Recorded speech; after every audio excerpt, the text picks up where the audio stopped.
Lucas capítulo 23, versículo 4 diz assim: E disse Pilatos aos principais dos sacerdotes e à multidão: Não acho culpa alguma neste homem. Não acho culpa alguma neste homem. Senhor Jesus, aqui estamos uma vez mais para te louvar, te engrandecer, te exaltar, te bendizer e te adorar na beleza da tua santidade, com a esperança, meu Deus, de que o Senhor, pela bondade eterna e soberana, envie dos céus à terra o pão vivo que é a tua palavra para nos alimentar. Que o Senhor traga assim, meu Pai, este alimento para nos fortificar, nos fortalecer, nos dar a condição, a habilitação para que possamos continuar firme, alegre, feliz, disposto na tua presença a fazer a tua vontade, a tua obra e o teu querer. Assim venha, Pai, e abençoa todos. Estamos também gratos a ti por estarmos reunidos para participarmos de mais uma ceia na tua presença. Que assim o Senhor venha e a todos abençoe em nome de Jesus. Amém. Deus abençoe. Pode sentar.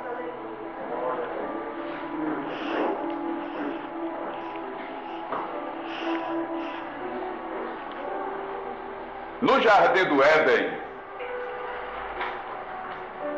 os cultos eram diários. Todo dia tinha culto no Jardim do Éden. Mas esse culto tinha horário. Tinha um horário específico para Deus se revelar, se manifestar e trazer a sua presença até o jardim, para que os nossos pais Adão e Eva pudessem desfrutar da presença de Deus. Isso era feito uma vez por dia. A Bíblia diz que na viração do dia, Deus aparecia a Adão e falava com ele. Adão ouvia a voz de Deus e Deus ouvia a voz de Adão. Havia um diálogo, havia um relacionamento, havia um contato entre o homem e o eterno. E isso é culto. Culto é o homem ir à presença de Deus e Deus ir à presença do homem e ter este relacionamento com o eterno. Só que para este culto acontecer, Deus fez algumas exigências. Na verdade, Deus fez apenas uma exigência. Para que o culto continuasse, fosse algo perpétuo, algo eterno, algo permanente. Era que Adão, ele podia comer de tudo que tinha no jardim, menos do fruto do conhecimento do bem e do mal. Pois no dia que ele comesse, certamente eles morreriam e perderiam a oportunidade, o privilégio de ter essa intimidade com os céus e com o dono dos céus, o próprio Deus. Aleluia! E nós conhecemos a história que os nossos primeiros pais pegaram do fruto e comeram. E Deus foi até o jardim, que era o local reservado, marcado para o culto. Quando Deus chegou no culto, o homem não estava no culto. Adão não estava no culto. Então Deus, ele decide chamar por Adão. Adão, aonde é que tu estás, Adão? Eu já cheguei no culto, Adão. Eu já estou no culto, Adão. Estou lhe esperando no culto e você ainda não veio. Já passou da hora, você já está atrasado. Porque na verdade, irmãos, olha, às vezes nós faltamos o culto, às vezes nós atrasamos no culto, mas Jesus nunca chega atrasado e nunca deixa de vir para o culto. Ele sempre chega na hora e nunca sai depois, antes que o culto termine. Jesus é assim. Mas Adão está escondido e Deus então decide. Aqui é um trabalhar de Deus que não dá para trazer uma explicação, seria algo extenso. Aí Deus pergunta para Adão, pois Adão se confessa que percebeu que está desnudo, despido, sem roupa, nu. Aí Deus pergunta, mas quem te mostrou que estavas nu? A gente precisa ter cuidado com aqueles que estão à nossa volta, nos mostrando as coisas. Porque nem tudo aquilo que nos mostra nos aproxima de Deus, às vezes nos distanciam de Deus. Aleluia! Aí Adão disse, eu vi que estava nu, me escondi. E daí por diante começa o processo de penalização, de castigo, de punição sobre o homem pela sua desobediência. O homem agora perde o privilégio de ter a comunhão diária com Deus, o contato diário com Deus. E Deus, no decorrer da situação, do processo, vai agora criar leis pelas quais o homem terá que trabalhar e lutar para ter novamente a oportunidade de estar na sua presença. E as leis que Deus cria são 613 mandamentos. 613 leis cerimoniais, litúrgicas, morais, leis civis, leis matrimoniais, totalizam-se 613. Ora, o homem no Éden, para poder ter comunhão com Deus, ele precisava guardar um único mandamento, não comer o fruto. Mas ele pecou e agora ficou distante de um, passou para 613. E eu fico pensando, meu Deus, se o homem não conseguiu guardar um, como ele vai conseguir guardar 613? E de fato, não foi possível para o homem guardar, ninguém conseguiu cumprir. Só Jesus, quando desceu dos céus e a terra, foi que cumpriu toda a lei para dar ao homem direito de voltar a ter comunhão com os céus. Mas agora o homem está distanciado de Deus. Por isso diz Romanos 3:23, todos pecaram e destituídos ficaram da glória de Deus. Distanciados ficaram. Agora o homem só pode entrar uma vez por ano na presença de Deus. E nem é todo mundo que pode. Só o sumo sacerdote, uma vez por ano. A cada 365 dias, o sumo sacerdote pegava um cordeiro, imolava por ele, entrava na presença de Deus para poder oferecer pelo povo a cada 365 dias, uma única vez por ano. Aleluia! Existem as regras. A Bíblia não revela, mas os mais entendidos dizem que existiam 3 fatores que aconteciam sobre o homem, ou sobre o sumo sacerdote quando ele entrava no Santo dos Santos. Ele tinha que entrar com uma corda amarrada na cintura, diz os pregadores. Ele entrava com uma corda amarrada na cintura, porque poderia acontecer 3 coisas com ele. 3. Ele poderia morrer se entrasse em pecado. Ele poderia perder a coordenação motora, não saber mais se locomover, ficar sem seus movimentos, ou não querer sair dali.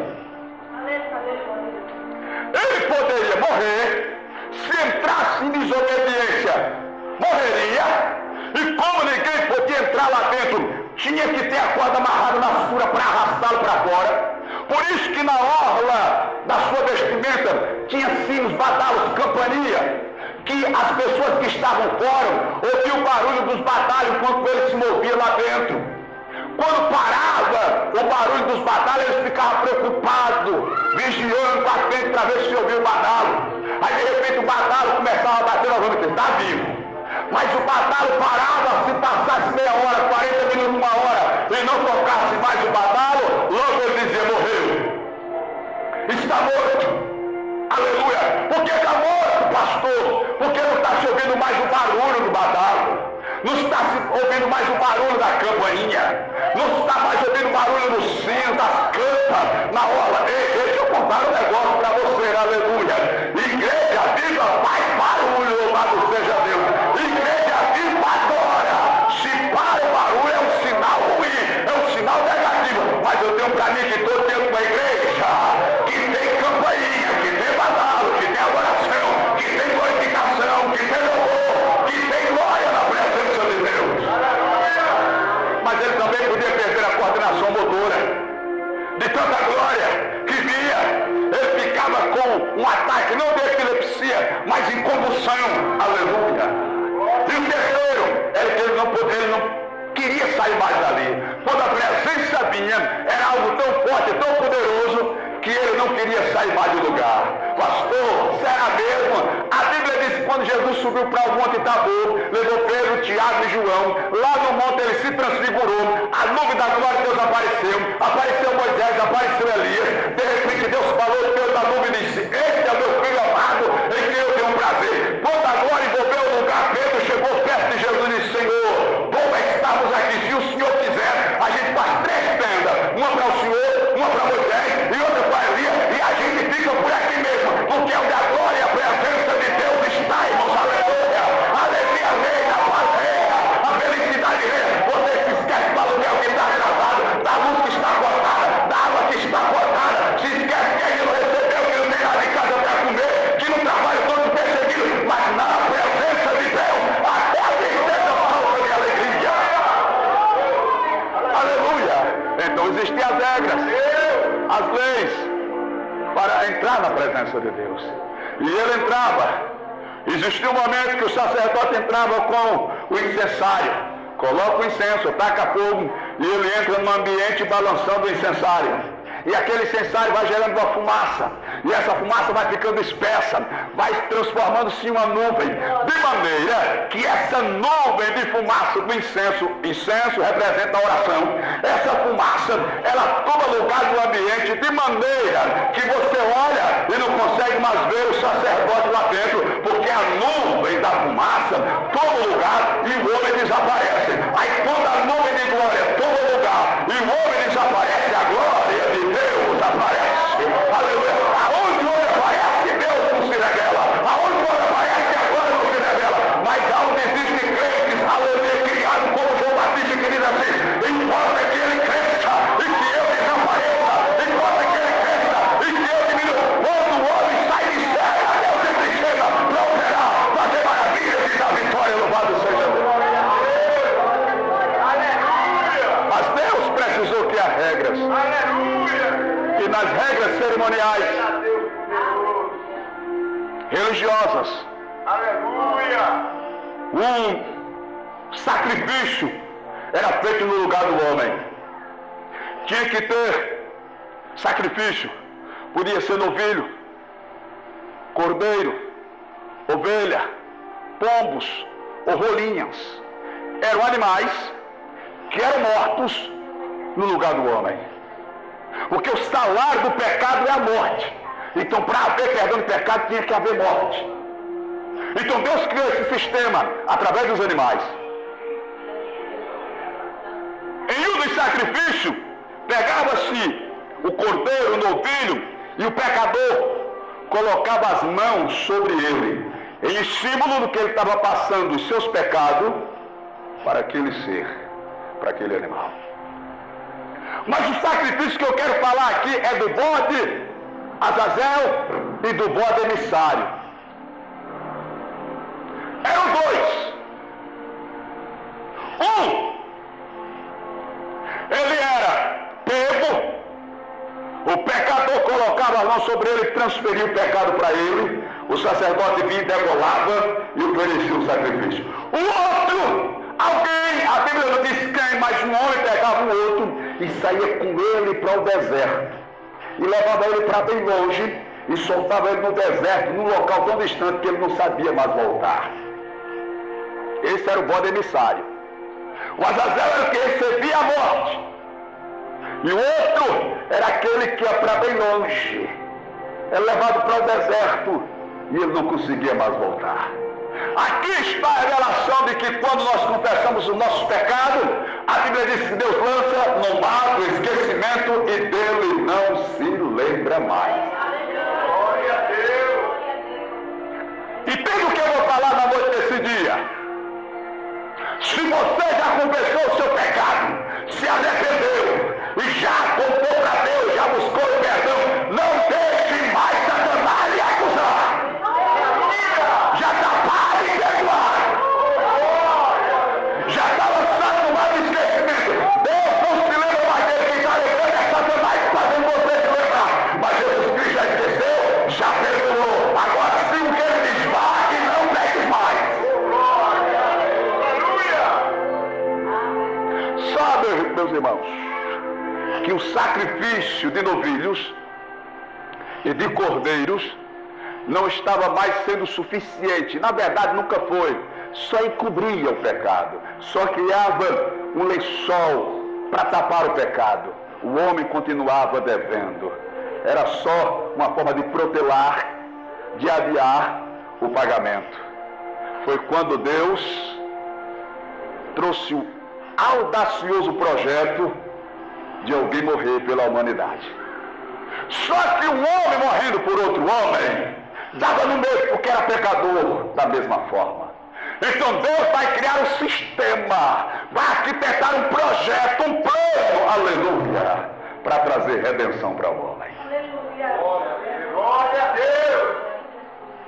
É quando, na eternidade, ele em Cristo e brada: a quem enviarei? E quem há de ir por nós? Parafraseando o texto de Isaías capítulo 6. Aí Jesus aparece dizendo: vem aqui, Senhor, envia-me a mim. Eu irei, eu morrerei por eles, eu pagarei o preço, eu darei a vida, eu vou perdoar os pecados, eu vou restaurar a comunhão do homem com os céus, eu vou restaurar a comunhão do homem com Deus, eu vou apagar os seus pecados, eu vou tirar as suas dívidas, eu vou fazer novamente sentir alegria, fazer novamente ele sentir prazer, eu vou fazer novamente poder desfrutar da tua glória, Pai, da tua Shekinah. Ele vai novamente te amar, ele vai novamente amar a tua palavra, ele vai novamente amar a tua presença, porque o homem só vai pecar, vai cair na prostituição, as malas, bebida, a morte, a miséria, a carne, mas o homem, aleluia, agora tem a oportunidade de voltar novamente à presença de Deus. Eu vou lá, Pai, aí Jesus Cristo vem, vai passar pelo processo. Os irmãos conhecem a história. Ele vai anunciar o Evangelho, até que alguém, por raiva ou inveja, vai entregá-lo à morte. Os saduceus, os fariseus, os escribas, os zelotes, os sacerdotes, os levitas, os mestres religiosos da época, são quem se levantam contra Jesus para detê-lo, pará-lo, impedi-lo. Aleluia. Só que Jesus está no projeto de Deus. Ele está na direção do eterno. E quem está na direção do eterno não é detido, não é parado, ninguém sustenta, ninguém impede, porque é Deus quem age, é Deus que opera a favor. E o Eterno disse: ainda antes que houvesse dia eu sou, e não há quem possa fazer escapar das minhas mãos, e operando eu, quem impedirá? É o Eterno que está trabalhando, é o Eterno que está agindo. Mas em meio a toda a confusão, Jesus é preso mediante a traição de Judas. Nós conhecemos a história. Ele é levado ao Anás e o Caifás, que vão julgá-lo, vão averiguar o caso, vão averiguar a situação, mas eles não têm autonomia para condená-lo à morte. Então vão ter que pedir a autorização de Pilatos, que é o governador, que é quem sentencia, quem assina, decreta, quem carimba, para que assim possa acontecer a morte. E levam ele a Pilatos. Pilatos é um homem experiente em julgar, em analisar causas, em saber quem está mentindo, quem está com a verdade, quem não está, quem está ali simplesmente porque foi engoldado, iludido, ou porque está ali com raiva. Ele é experiente, ele entende da história. E quando ele recebe Jesus, ele logo percebe que o problema ali é a inveja dos sacerdotes, é raiva dos sacerdotes. Glória a Deus. Porque Jesus, irmãos, ele é um simples carpinteiro, humanamente falando. Não tem parecendo em formosura de Isaías no 53. E de repente ele chega e arrebata as multidões. Glória a Deus. Quando ele multiplicou os pães, só para os homens eram 5.000 homens, fora as mulheres e as crianças. E é natural que existam no mundo mais mulheres e mais crianças do que homens. Mas vamos empatar 5.000 homens, 5.000 mulheres e 5.000 crianças, 15.000 pessoas. Eram no mínimo de 15 a 20.000 pessoas para ouvir Jesus. E Jesus não tinha um tempo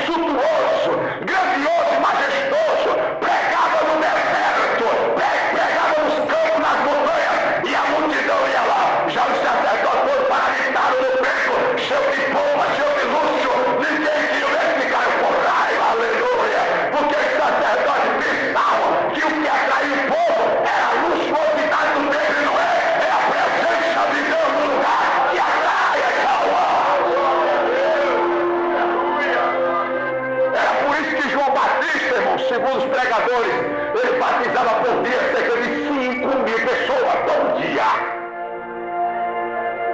No deserto. Eu já preguei aqui faz muito tempo, faz tempo que eu preguei essa mensagem. O João era mais magro do que eu, pode acreditar, irmão, você era mais magro. Queimado no sol. Era nazireu, não cortava o cabelo. O cabelo dele não era escorrido, porque ali o Oriente é crespo. Era aquela casa de cupim, parecendo Black Power. Aleluia. Lá no deserto, mesmo gafanhoto, Mel Silvestre. E a multidão ia lá. Ele não tinha um tanque bonito, porque o sacerdote, irmão, ele cobrava para batizar. Aí tinha um tanque de mármore, tinha um tanque de porcelanato, tinha um tanque de azulejo de cerâmica, um de piso queimado, e ia mudando o preço. Aleluia. Se você só tivesse 5 reais, você era batizado no cimento queimado. Agora, se você quiser se funimar, você tem que ter pelo menos R$1.000 para poder ser batizado lá. Aí você vai pro Jordão, um rio de água suja, poluída. O Ramão, o General Garcia, não quis nem se banhar lá, que achava que era o mesmo. Aí eles vão pra lá e quando eles chegavam 5.000 pessoas, eles não pegavam bonitinho, poluído não. João olhava com raça de víbora, raça de cararaca, raça de urubu, de coral de cascavel, a prima seria dele. E o povo da mãe sempre palavra. Que te presença. Aleluia. Aí os sacerdotes entregaram Jesus, perseguiram Jesus, levaram para Pilatos. Pilatos investiga, analisa a situação e chega a uma conclusão. Este homem não tem pecado algum. Foi o texto que eu li. 23:4. E disse Pilatos aos principais dos sacerdotes e à multidão: não acho culpa alguma neste homem. Glória a Deus. Esse homem não tem crime nenhum. Não tem pecado nenhum. Não tem culpa alguma.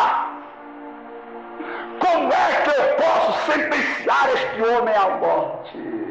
Glória a Deus. Visto que ele não tem culpa alguma, não tem crime. Aleluia.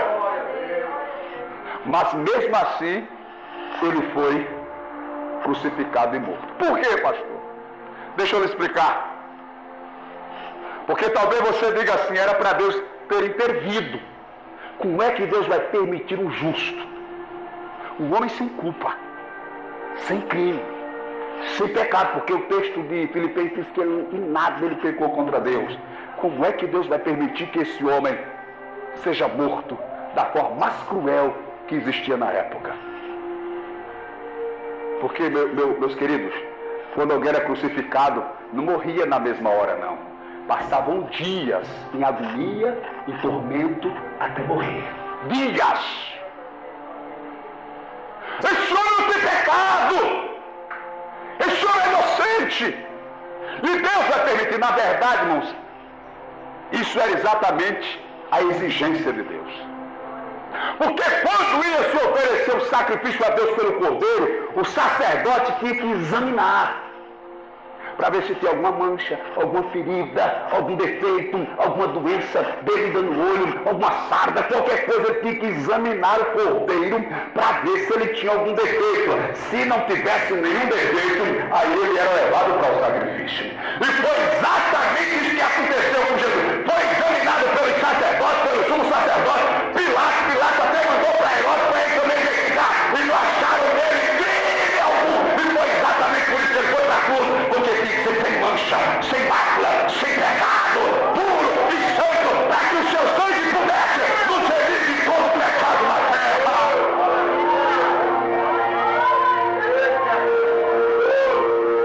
Mas o mais bonito são as consequências do sacrifício de Jesus. Eu estou terminando para a gente encerrar. No início tinha culto todo dia. Depois do pecado, uma vez por ano o homem entrava na presença de Deus, só o sumo sacerdote. O homem agora teria que guardar 603 mandamentos, não era só um.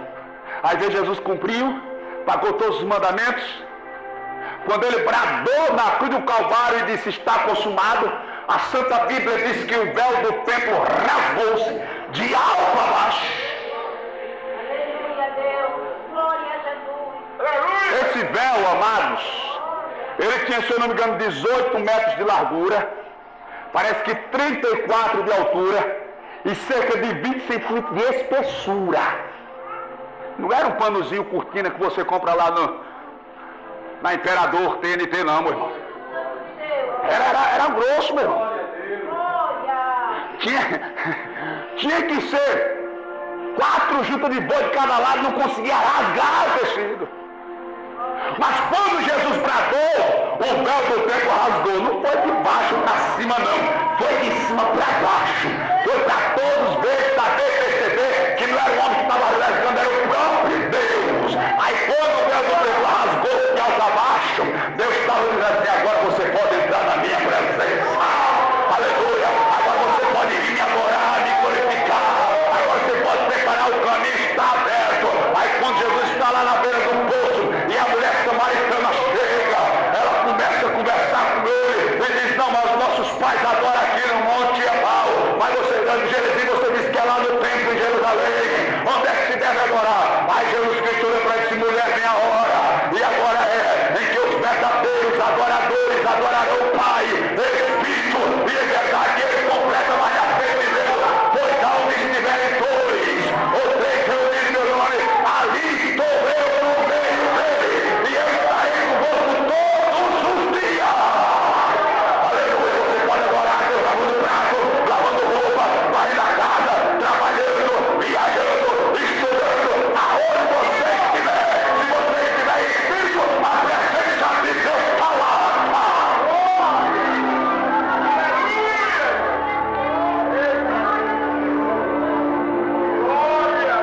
Mas aí Pilatos, querendo abraçar Jesus, porque ele vê que ele não é pecador, não tem culpa. Aí ele tem uma ideia, porque como era Páscoa, era normal soltar um preso que o povo escolhesse. Aí Pilatos disse: eu tenho uma ideia, não vou nem deixar o povo escolher, eu vou dar 2 opções para o povo. Aí foi lá dentro e pegou o Barrabás, o mais perigoso que tinha lá. O Barrabás, até o nome dele tá nele, Barrabás. Meu Deus do céu. Aí trouxe o Barrabás e colocou ao lado e Jesus do outro. Disse: bom, na Páscoa a gente solta um preso. Quem vocês querem que eu solte? Jesus, chamado Cristo, Messias, o Rei dos Judeus, ou Barrabás? Pilatos tinha certeza absoluta que eles iam preferir soltar Jesus, não. Porque Barrabás ele já tinha participado de uma rebelião, já tinha matado gente, mas Jesus, aleluia, o ato mais pesado que ele fez foi quando ele entrou no templo e chutou as barracas lá dos que vendiam. Foi o ato mais pesado. Mas no demais, ele fazia o cego ver, o surdo ouvir, o mudo falar, expulsava o demônio, purificava o leproso, ressuscitava morto, fazia milagres, abençoava o povo. Um dia o filho apedrejava uma mulher que tinha se apaixonado de adultério. Ele conseguiu livrá-la da morte com muita sabedoria. E exatamente por isso estão levando Jesus para a morte. Então Pilatos tinha certeza que eles iam preferir soltar Jesus, não Barrabás. Mas infelizmente, para surpresa de Pilatos e de todos, eles preferiram soltar Barrabás. E aí Pilatos ficou tão sem jeito que disse: o que é que eu faço com esse? Eles gritaram: pode crucificá-lo. Mas o homem é inocente. Sabe por que eles disseram? Que o sangue dele cai sobre as nossas cabeças, sobre a cabeça dos nossos filhos. Sabe o que foi que aconteceu no ano 70? Cerca de 40 anos depois disso aqui, o general Tito, o general romano, invadiu Jerusalém e acabou com tudo. Queimou o templo, pode ler, isso é história. Queimou o templo e arrasou e acabou com tudo. Aí eu batei áspera, foi quando os judeus se espalharam por todo o globo terra. Só no dia 13 e 14 de maio de 1948 foi que eles conseguiram voltar para lá. Aleluia, 900 anos depois foi que conseguiram voltar para lá. Mas eles profetizaram e disseram: não, o sangue dele pode cair sobre a nossa